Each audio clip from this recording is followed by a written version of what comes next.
I never said I was smart.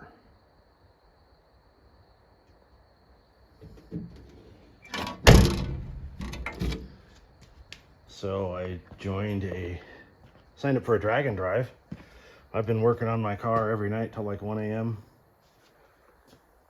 I got a nitrous window switch.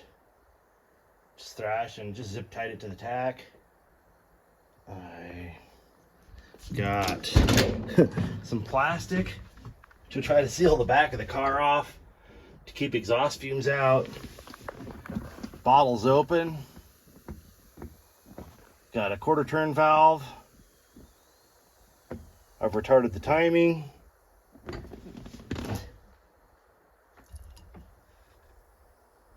Oh, I hear a leak. Oh no, hang on. So these are the bottle brackets. So we're in here. I'll mount these two brackets in the trunk. I'm gonna run a line inside the car over by the shifter to a safety valve, which is right here, which I don't think I can work with one hand. But you get the idea. Quarter turn valve, quarter turn, nitrous on, having a problem, nitrous off. So it'll run through one of these lines into the car and then through this line and under the hood. That's a couple of the nitrous bottles. Those are 10 pounds each of liquid nitrous oxide, which is nitrogen and oxygen mixed together. I think it's 2 parts nitrogen, 1 part oxygen. When you get it under combustion, it separates and creates a whole lot of heat and pressure. And you have to mix it with fuel, otherwise it will start to melt things. So the nitrous oxide will run through these lines, under the hood. This solenoid is disassembled at the moment, and I'm kind of going through and checking things. The nitrous oxide solenoid. So it'll run through this little filter. Probably put a gauge in here. This is a purge solenoid. You can push a button in the car and it'll purge any unwanted air, so it's just nitrous oxide. From there, it will go through a little hard line. This one, which I got new hard line. I'll make new ones. It'll go to this plate, which I don't, if you can see the little holes in there. So those holes you can see are for fuel. And the other holes, you can't see them. They're kind of at, oh, maybe right there. Nitrous goes through those and blows into the fuel and blows it everywhere. So this plate goes underneath the carburetor. So you've got nitrous oxide going in this side and gasoline going in this side, which I will tap into the fuel line right here. A couple fittings and some more fuel line. I have a fuel solenoid with a safety valve, so if it drops below, I think 3 or 5 PSI, it'll shut off, because if your fuel pressure gets low, it'll melt engine parts. This is a relay, so I can control it. I've got a little nitrous controller, so I can turn it off and on at certain RPMs. Then it's got a wide open throttle switch, like this. So it won't turn on unless it's wide open throttle. And then there's an arming switch so that it won't turn on. There's a nitrous wide open throttle switch. The one on the car is for the transmission. So you have to have this switch on. It has to be floored, so that switch will be on. It has to have enough fuel pressure. So this switch has to be on. This valve has to be open. The bottle valve has to be open. And then the little nitrous controller, which is inside the car somewhere. It has to hit its RPM to work the relay to make everything work. So there's a lot of safeties for it. There it is. Got to wire this in also. And I'm getting exhaust fumes in here, so I've got some plastic and some duct tape. Because I got to drive 150 miles on next Saturday. Hope I explained that well. I drug this on too long. Got the horns working, super loud. Got a new fan. Tune-up. It runs great. Hopefully I don't melt it down with the nitrous. I'm going to start with 100 horsepower and probably not go over 150. Wish me luck. So all I have to do is hook all these wires up, and these wires, and this, and this, and then there's a few more that aren't on here. And some of this is the same, but I've got to hook these up, and that, which is mostly done. And then some jetting numbers. 250 horsepower. This engine won't take it. This one will. I've got to finish putting these back together. It'll happen. I just took everything apart because it was kind of a mess. I don't know, what else do I have here?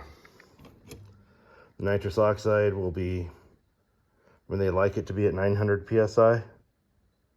The red line is like at 1100 or 1200 PSI. Soft blanket. Nice and safe. So my phone ran out of space and I lost most of the video for the event. And the next clip is 2 days before the event. And here it is.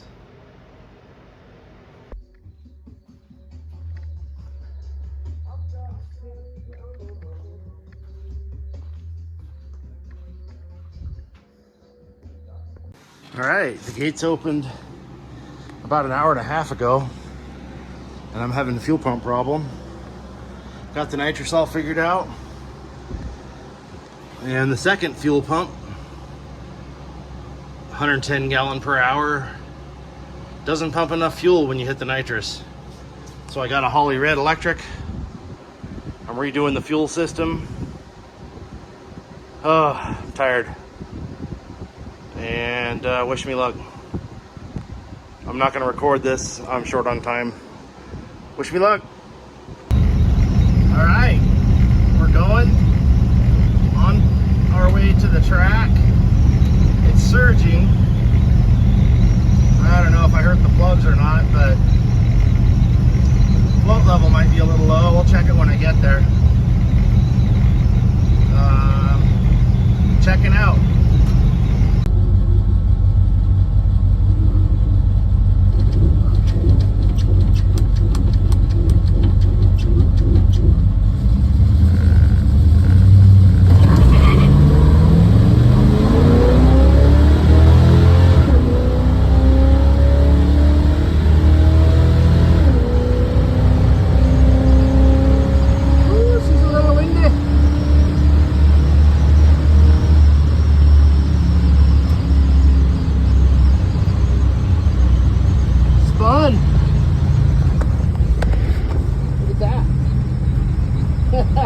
I was trying to tape it to the windshield, but it fell off.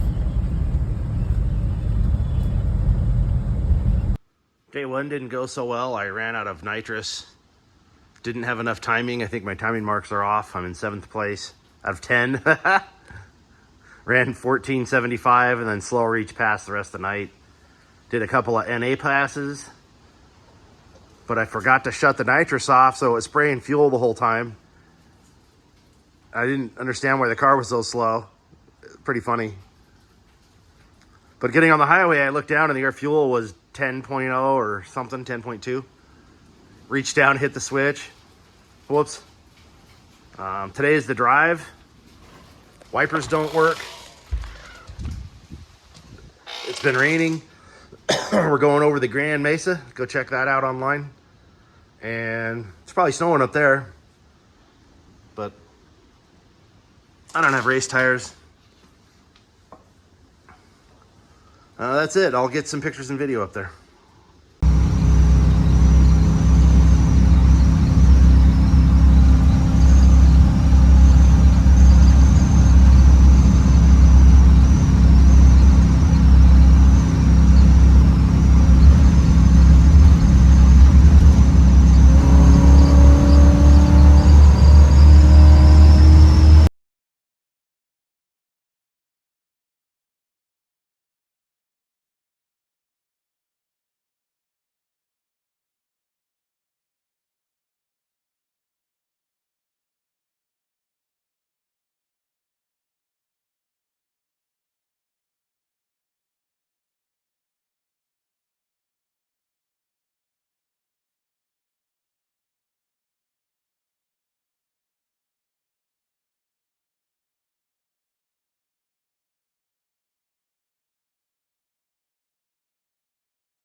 RPMs go up about 500. Big events. There's a lot of cool stories. Our profile picture right now is Steve Wolf's 1955 Bel Air. Oh. He was late getting to the track trying to add or change the fuel pump so he could run nitrous on the event and really try and get down into those 14.0s. But this car, it's a beautiful car, and he's been slaving away on it all summer trying to get it ready for our event. I'm going to tell you this, and I don't know if I sent this in the message or not, but this shot here is going to be an iconic shot. Like this is the way the field, the landscape looks behind it, the way the clouds are, the location of the car, like that rear 3/4 shot. Dude, this is like a t-shirt, back of a t-shirt right here for Weekend Warriors 2026 or something. Exactly. This is great shot here. Well, and that really does capture kind of the thing of the drive. Our drive, we drove over the top of that mountain, and he's probably about halfway up it right there. So it was definitely a climb, and with the clouds in the background and the colors, it was absolutely gorgeous. The drive was a ton of fun, and being able to take these cars and drive them in cool weather where you're not really sweating it's a whole nother level of experience for us and a level of fun. Well, and again, this is what these events are for, is to get that car out, take that chance, drive along, and hey, be anxious, bro. It's fine. It's good for you to look at every gauge on your car every 14 seconds, you know, to make sure that suddenly something hadn't jumped up 150 degrees. So it's good for you, especially like cars like this. And this shot, man, I'm telling you, when I thought, I was just like, golly, that's where it's at right there, big time. As somebody that takes a lot of photos, that's beautiful. Yeah. Well, you guys, that's all Steve Wolf, and he did a great job in there. Yep. So I blew both tranny cooler lines, but in the pits. So lucky. And ended up they were like vacuum hoses or something. I didn't know. They were on the car when I bought it. Had I known, I would have put fuel line or anything on there. So I still need to buy some hydraulic hose or something and fix that. But I stuck fuel line on there that I got from people in the pits and finished the weekend. It was a great time.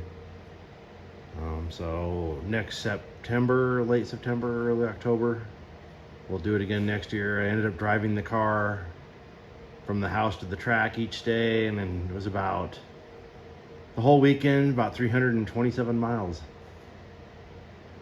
But if you're gonna stay at the track, I don't know, it's 130 miles or so. And the Grand Mesa is about 10,000 feet. I didn't change jetting or timing or anything. I just lean the idle mixtures out like an eighth of a turn. So it was no big deal. It was a great time. And I can't think of anything else. I'm tired.